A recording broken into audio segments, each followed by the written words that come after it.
Të nderuar shikues e ekranit Ora News, sonte në hapësirën e intervistës do të jetë në studion tonë televizive zëvendës kryeministrja zonja Senida Mesi, e cila tashmë ka mbërritur dhe është bashkuar me ne. Mirëmbrëma dhe mirëserdhët. Mirëmbrëma, faleminderit. Lajme të mira morëm sot nga Berlini zyrtar pas vizitës në kthim të kryeministrit Edi Rama, sipas deklaratës që bëri, nuk ka kushte shtesë, nuk ka kushtëzime ose kritere të tjera dhe një klimë përgjithsisht pozitive nga një prej vendeve anëtare më me peshë si Gjermania. Çfarë mund ta thoni më shumë? Në fakt, lajmet pozitive kanë filluar që me datën 17 prill dhe po vazhdojnë. Sigurisht që një nga takimet më kulminante ishte dhe takimi i zotit kryeministër Rama me kancelarin Merkel këto ditë në Berlin, jo vetëm me zonjën Merkel, por sikurse dhe me pjesë të antar të parlamentit të Bundestagut, me persona dhe element të politikës shumë të rëndësishëm në Gjermani.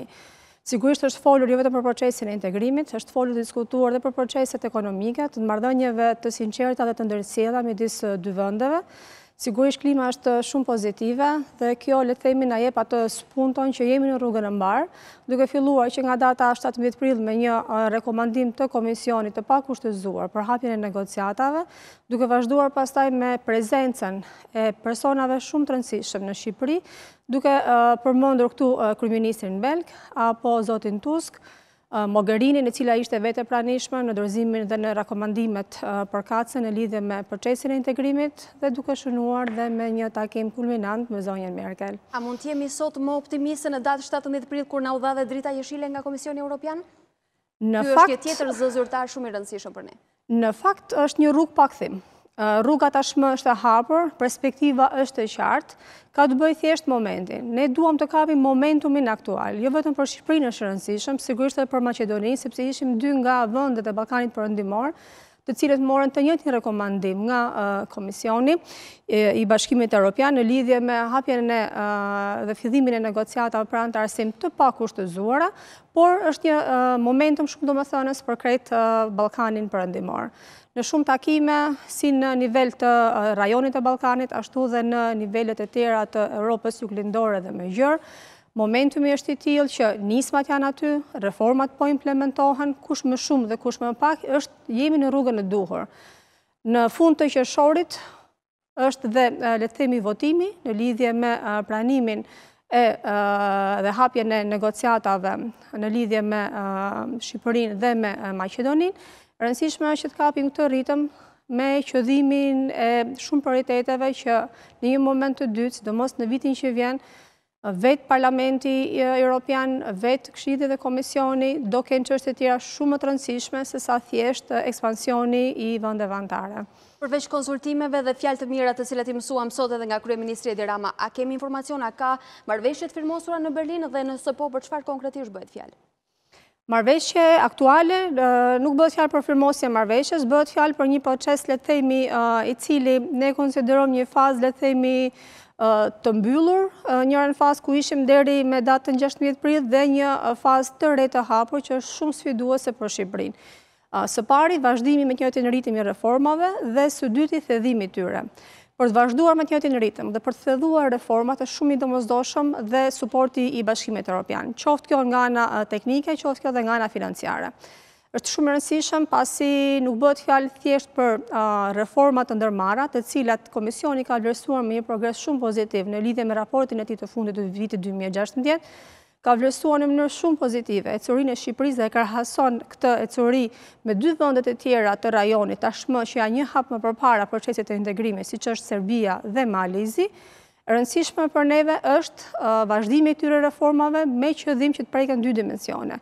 Dimensioni shoqëror dhe human, domethënë njerëzit dhe qytetarët sipërmarrësit të prekin në jetën e tyre të përditshme, çfarë do thojnë këto reforma dhe çfarë do thotë për afrimin e gjithë legjislacionit dhe bërja këtyre reformave me qëllim përmirësimin e jetës së tyre. Dhe këtë pa suportin e Bashkimit Evropian është shumë e vështirë që të realizohet.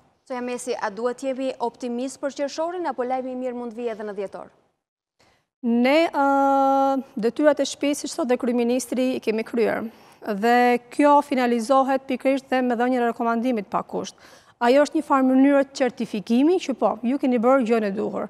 Tashmë ngelet gjatë këtyre 2 muajve, nuk do e quaja lobim, aq sa komunikim me gjithë palët antare tashmë të Bashkimit Evropian për t'i informuar çfarë kemi bërë, ku ishim dhe ku jemi sot, dhe për hir të vërtetës kemi ecur dhe avancuar shumë, ndoshta ne jemi kritik dhe shumë skeptik me veten tonë, të tjerë që na shohin dhe na monitorojnë, ose po të lexojmë raportet, progres raportet vit pas viti, shihet ecuria, sigurisht që ka nevojë të ecim dhe të avancojmë me tutje, dhe për këtë qëllim është shumë e rëndësishme komunikimi dy palësh i qeverisë shqiptare, i kryeministrit Rama, zbashku me Ministrin për Europën dhe Punët e Jashtme, me prezencën edhe të Këshillit Ministrave dhe antarëve të tjerë të Këshillit Ministrave në takime bilaterale, qoftë në Shqipëri, qoftë në vendet anëtare të Bashkimit Evropian, pikërisht për të informuar se çfarë po bëjmë, çfarë duhet bërë dhe ku na duhet suporti i Bashkimit Evropian.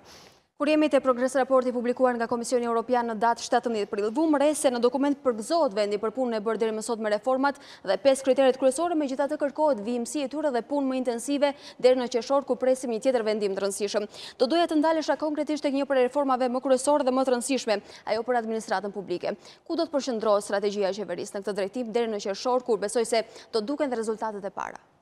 Raporti faktikisht përmend dy elemente shumë pozitiv, të cilët unë kam edhe kënaqësi ndaj edhe me ju, sepse ka qenë një punë jo pak e vogël për realizimin e tyre.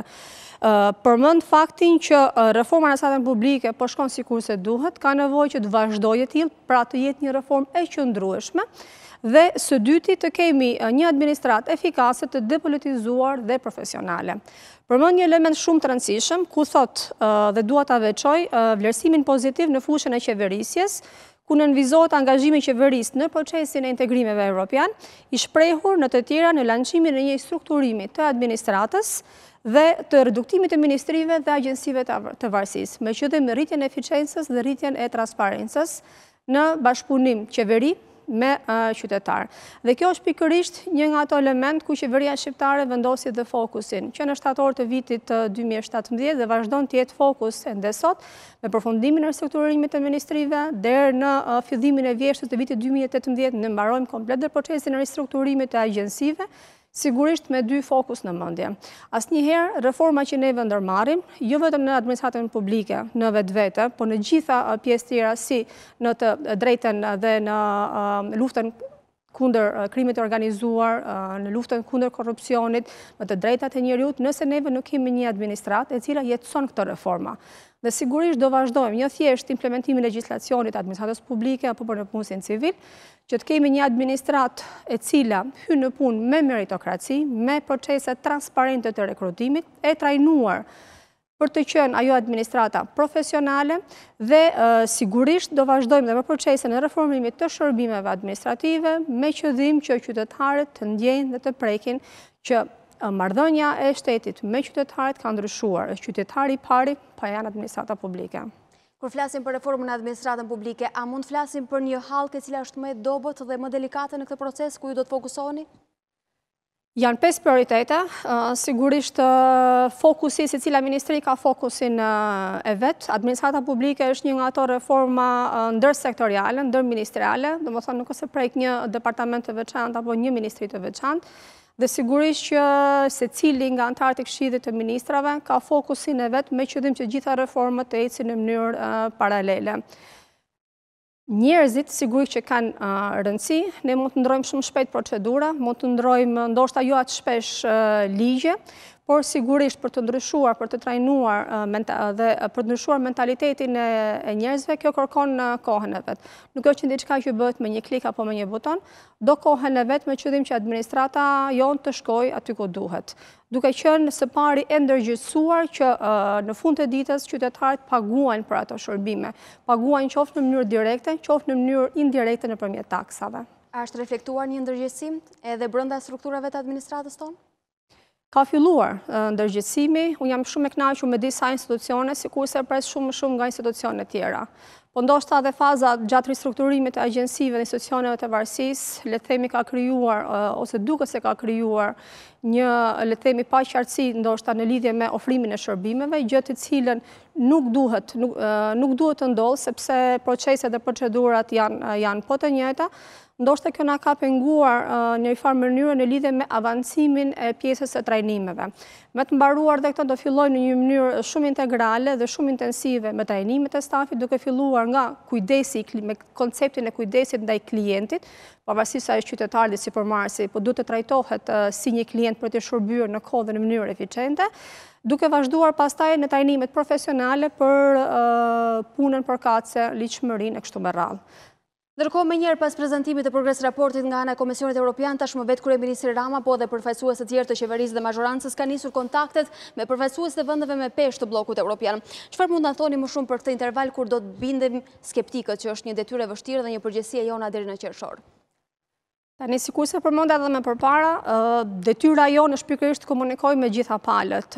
Sigurisht që brenda për brenda vendeve anëtare të Bashkimit Evropian ka mendime të ndryshme në lidhje me procesin e zgjerimit. Është tani koha apo nuk është tani koha? Nuk ka të bëjë thjesht me faktin a duhet Shqipëria apo jo të jetë pjesë integrale e Bashkimit Evropian.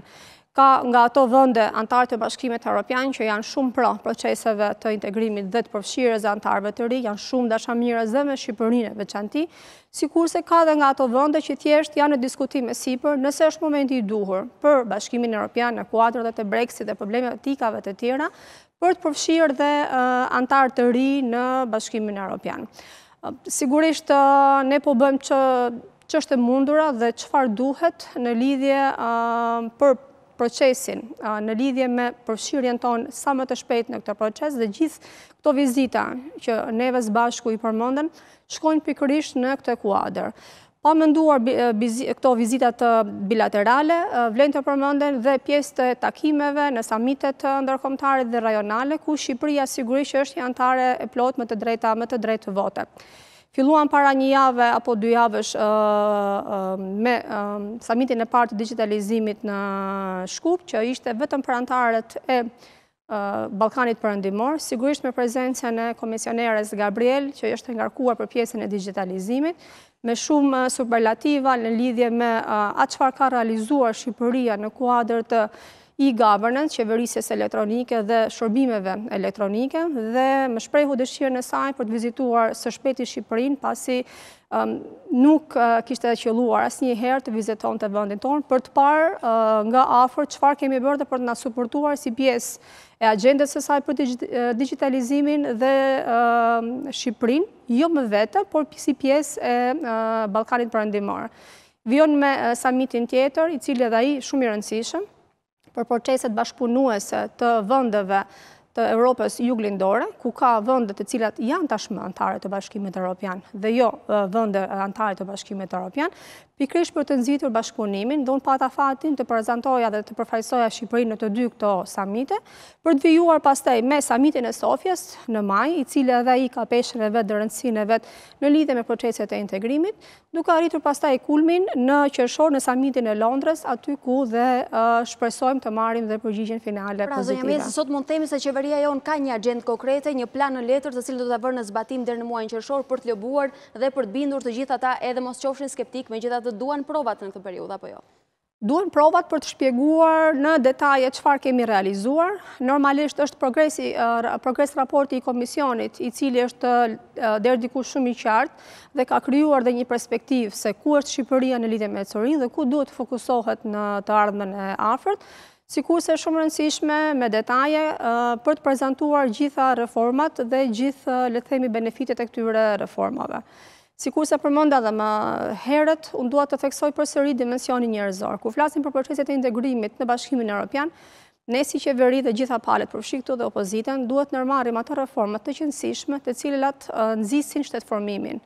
Bën një diçka që nuk është bërë këto 27 vite dhe përmirësojnë ato jetë njerëzish dhe klimën e përgjithshme të biznesit, me qëllim që edhe ato të jetësojnë, ashtu sikur se jetësojmë edhe neve, procesin e integrimit në Bashkimin Evropian. Sepse procesi i integrimit nuk është për Partinë Socialiste, nuk është për qeverinë, nuk është për politikanët. Duhet ndjihet dhe të shihet nga çdo banor i Republikës. Qytetarët e këtij vendi. Absolutisht. Zonja Mesi, ju e përmendë edhe paraprakisht se keni përfaqësuar vendin tonë në 2 samite të rëndësishme, njëri prej tyre bashkëpunimi me vendet e Europës Juglindore. A kishte një mesazh për ne, një apel, një element për t'u veçuar? Unë faktikisht do përmendja 3 elementë shumë të rëndësishëm. Një element i rëndësishëm është presidenca bullgare në Këshillin e Bashkimit Evropian, e cila ka marrë nga 1 janari deri më 30 qershor. Përmendi këtë element shumë të rëndësishëm pasi vetë kryeministri Borisov i Bullgarisë është një nga ato individ i cili beson fort të politika zgjerimit, i cili është shumë pro zgjerimit të Bashkimit Evropian dhe me vendet e Bashkimit Ballkanit Perëndimor. Si rezultat kemi le të themi fatin që në këtë presidencë bullgare të përfundoj dhe le të themi raporti dhe propozimi me qëllim për të kaluar në Këshillin e Europës për votim në lidhje me pranimin e Shqipërisë në Bashkimin Evropian.